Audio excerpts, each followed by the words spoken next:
पिता पुत्र पवित्रात्मा नाम रे आमेन। आपण मान समस्त को जय जेसु आमे प्रार्थना करिबा। नमस्ते मरिया निग्रह पूर्ण प्रभु तुम्हारी संगरे नारीगणक मध्य तुम्हें धन्य एवं धन्य तुम गर्भफल जीशु ओई परमेश्वर माँ तवनी मरिया मैंने पापी अमान निमंते वर्तमान और अमान मरण समय रे निमंत्रणा करो इष्टंगठारे मोर स्नेहर भाई भाई माने मु आपण मानक समस्त को यही दैनिक आहार प्रोग्राम को मु स्वागत जनाऊँगी। आज हूँ एप्रिल मास 11 तारिख शनिवार दिन। आज समाचार मार्क लिखित समाचार 16 अध्याय 9 ରୁ 15 पर्यंत आम ध्यान करवा।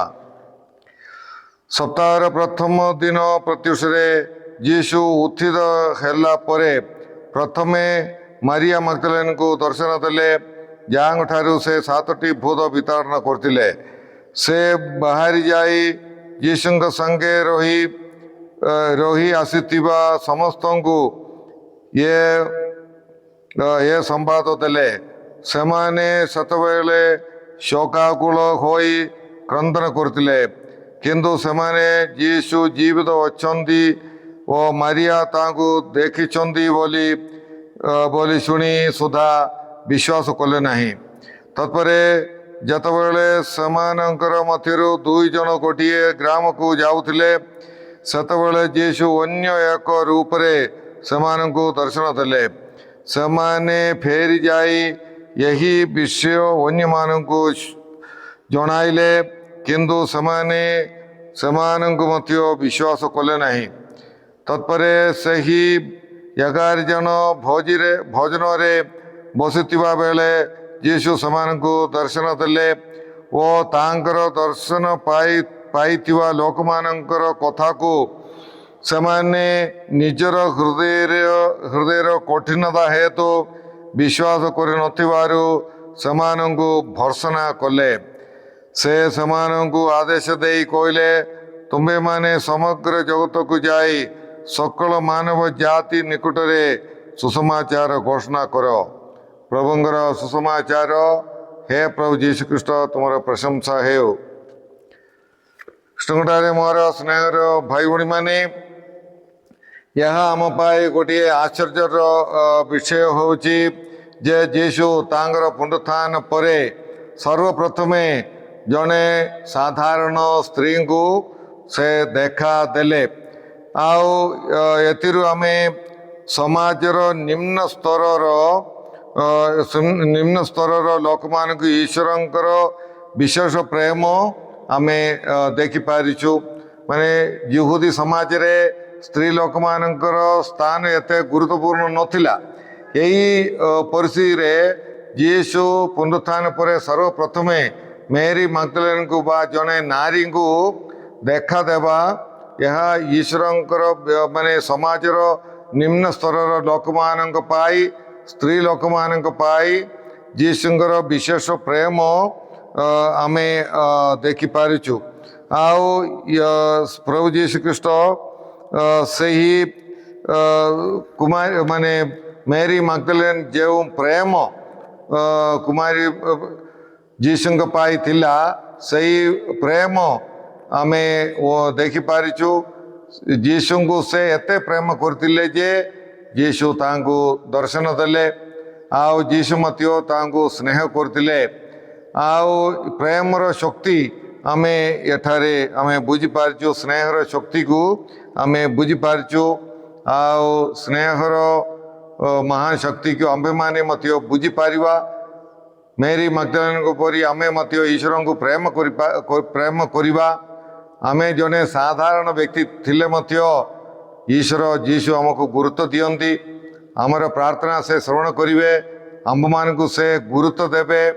तेणुकरी आमे ईश्वर को आमे पूर्ण हृदय पूर्ण प्राण रे पूर्ण शक्ति रे आमे प्रेम करिवा पाई आमे चेष्टा करिवा।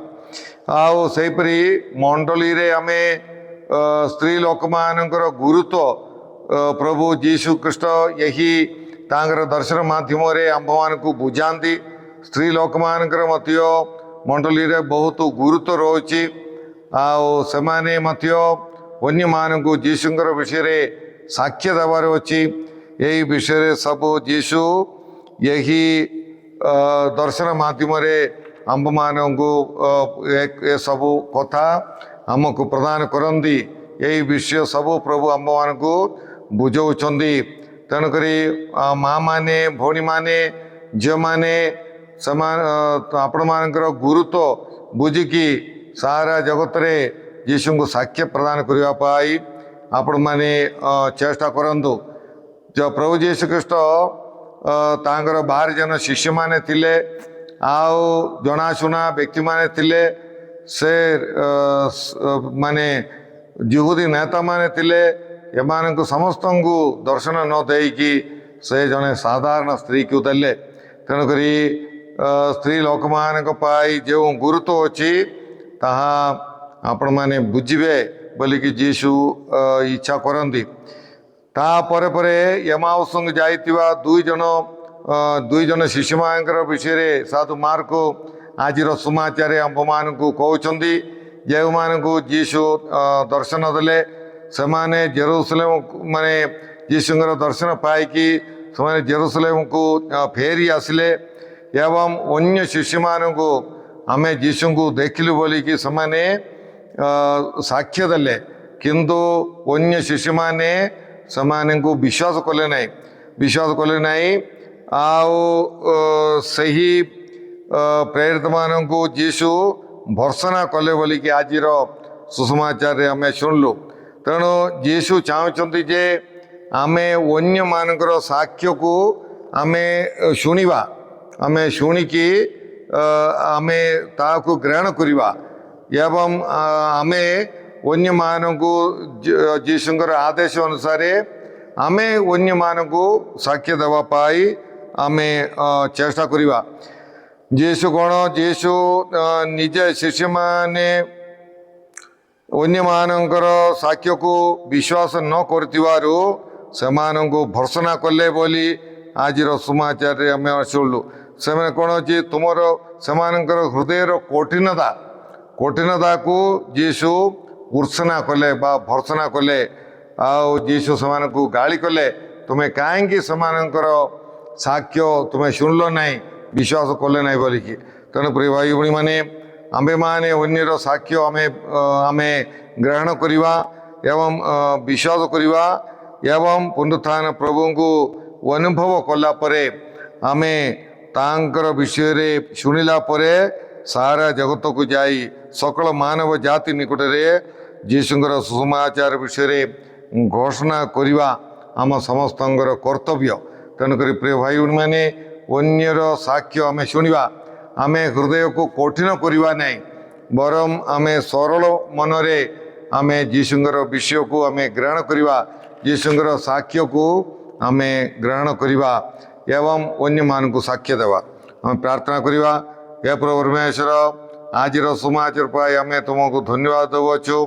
ହେ ପ୍ରଭୁ, ଭିନ୍ନ ମେରୀ ମାଗ୍ଦଲେନ ଏମାଉସଙ୍କୁ ଯାଉଥିବା ଶିଶୁମାନେ ସବୁ ପ୍ରଭୁ ତୁମର ବିଷୟରେ ସାକ୍ଷ୍ୟ ଦେଲେ।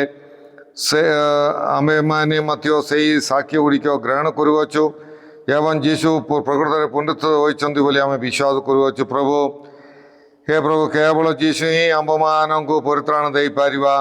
ଆକାଶ ତଳେ ମନୁଷ୍ୟ ମଧ୍ୟରେ କେବଳ ଯୀଶୁ ନାମ ଦ୍ୱାରା ହିଁ ଆମେମାନେ ପରିତ୍ରାଣ ପାଇପାରିବା ବୋଲିକି ଆମେ ଜାଣିପାରୁଛୁ।